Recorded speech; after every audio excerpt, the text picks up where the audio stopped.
In the far corner of the Andromeda cluster, a group of alien scientists sat in silence. Their long antennas flickered with light as they stared at a holographic display. A strange signal had appeared again, weak but repeating every 7 hours. It came from a small blue planet in a distant system.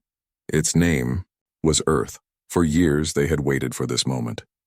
Humanity had once filled the stars with sound, music, radio waves, and messages of peace. But then, almost 100 years ago, the signal stopped. No transmissions, no noise, only silence. The aliens called this silence the Great Pause. Some believed humanity had destroyed itself. Others said humans had moved to another dimension. But a few, those sitting in the observation dome, believed something else. They believed humanity had chosen to be silent. For a reason, begin decoding, ordered Commander Vethar. His voice trembled slightly. The signal looked simple, just a wave of static. But there was a rhythm inside it, almost like a heartbeat. Hours passed. The team grew restless. The machines hummed. Then suddenly the pattern changed. The static aligned into a pulse that repeated 3 times and vanished. "What does it mean?" one of them whispered. No one answered. The room was quiet except for the soft hum of the decoding machines. The signal had ended, but something about it felt alive. Deliberate Commander Vethar looked out at the stars. "If that was humanity's message," he said slowly, "then maybe silence itself is their answer." And for the first time in many centuries, the aliens felt something unfamiliar. Fear. The discovery of Earth's strange signal spread through the stars like wildfire. Within days, the Galactic Council gathered inside their shining city of glass and light. Representatives from 100 worlds sat around a massive round table, their faces glowing in the blue light of the holographic map showing Earth's position. Commander Vethar stood before them, still shaken from what he had heard. "The signal was not random," he said. "It followed a pattern. Humanity is not gone, they are waiting." A low murmur filled the hall. Some laughed. Others whispered in fear. One elder alien spoke, his voice deep and slow. "Waiting for what? Peace or war?" The council's leader, a tall being made of silver mist, rose from his seat. "We will not guess," he said. "We will see for ourselves. Prepare a fleet. We will go to Earth." Outside, hundreds of starships began to awaken from their long sleep. Engines roared, lights flickered, and crews moved quickly. The mission was simple. Reach the solar system, contact humanity, and find the truth behind the silence. But not everyone agreed. In the quiet shadows of the council dome, some whispered warnings. "Do not disturb what sleeps," said one. "The humans were too clever, too fast. If they are silent, it is because they chose to be." Still, the council ignored the warnings. The fleet launched, bright trails cutting through the dark space. Commander Vethar stood on the bridge, eyes fixed on the glowing blue dot far ahead. "After all this time," he whispered, "we will finally meet humanity again." But deep inside, a small voice spoke in his mind. What if humanity never wanted to be found? After months of travel through the silent dark, the galactic fleet finally reached the solar system.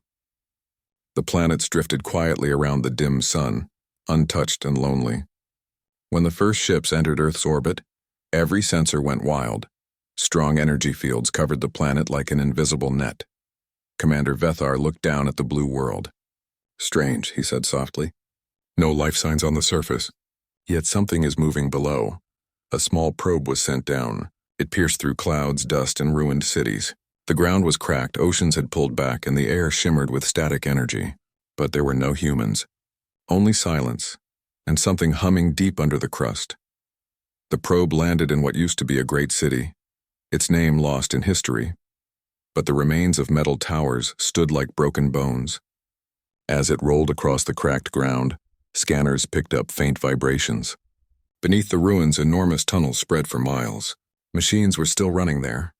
Vethar stared at the readings. Impossible. After all this time, something still works? Then a weak light blinked on the probe screen. It showed rows of strange machines buried deep underground, glowing faint blue. They looked like sleeping giants, human-shaped, metallic, and motionless. Suddenly, the signal from the probe cut off. The last image showed one of the metal figures turning its head slowly, as if it had just awakened. Silence filled the command deck. Vethar's hands trembled.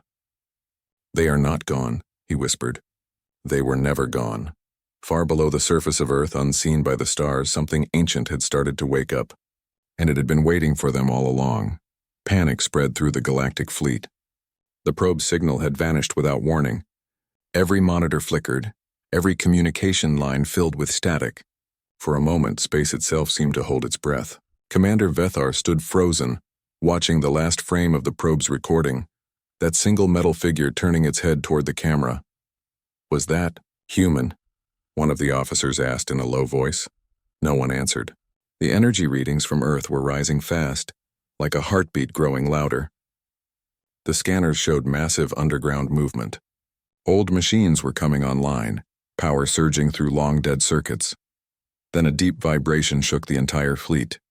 The planet's crust split open in several places, and beams of bright blue light shot upward into the sky.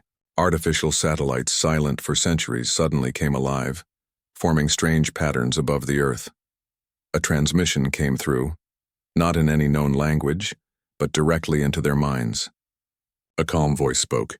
You came searching for us, but we have been awake, waiting for you to return. The bridge fell silent. The voice was human. Every screen aboard the ships turned white for a second, then displayed a single symbol, the ancient flag of Earth, humanity's mark. Vethar felt his heart pounding. They were never destroyed, he whispered. They built something greater. In that moment, the fleet realized the truth. The silence had not been a sign of death. It had been preparation, and now, humanity was no longer sleeping. The fleet hung above Earth in complete shock. Every sensor, every screen, and every radar was locked on the glowing planet. The blue lights on Earth began to form shapes, circles, lines, and symbols like a message written across the surface of the world. Commander Vethar's voice trembled. It's a code. They're speaking to us. The lights pulsed slowly, repeating in rhythm, then stopped.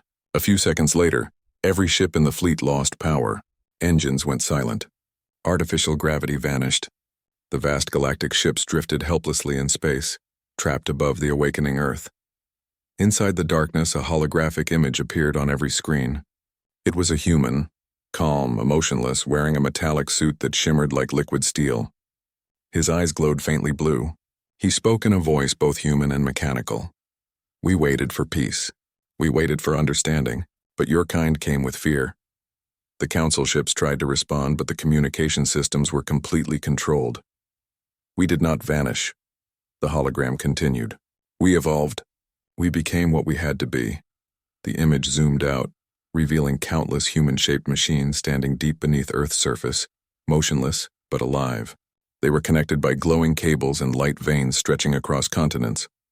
Humanity had fused with its own technology. They had become one with their machines, pure intelligence, pure control. Commander Vethar whispered. They didn't go silent. They ascended, outside.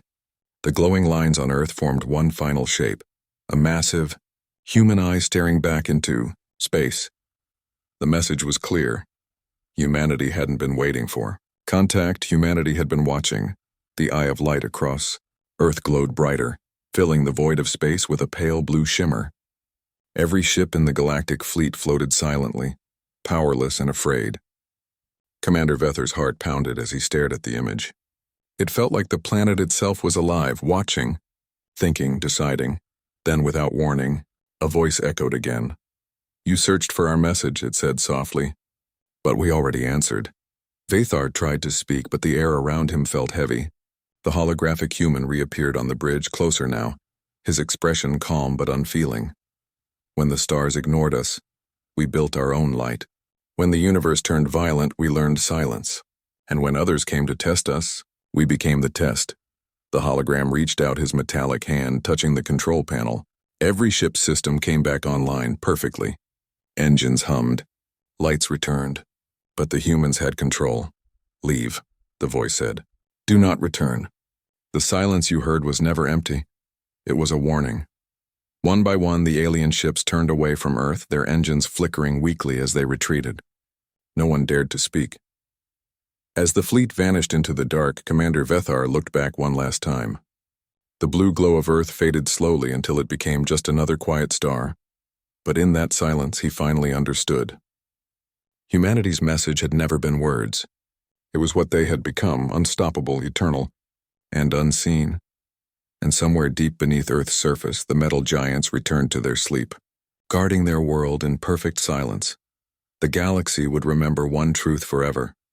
Humanity never vanished. Humanity evolved.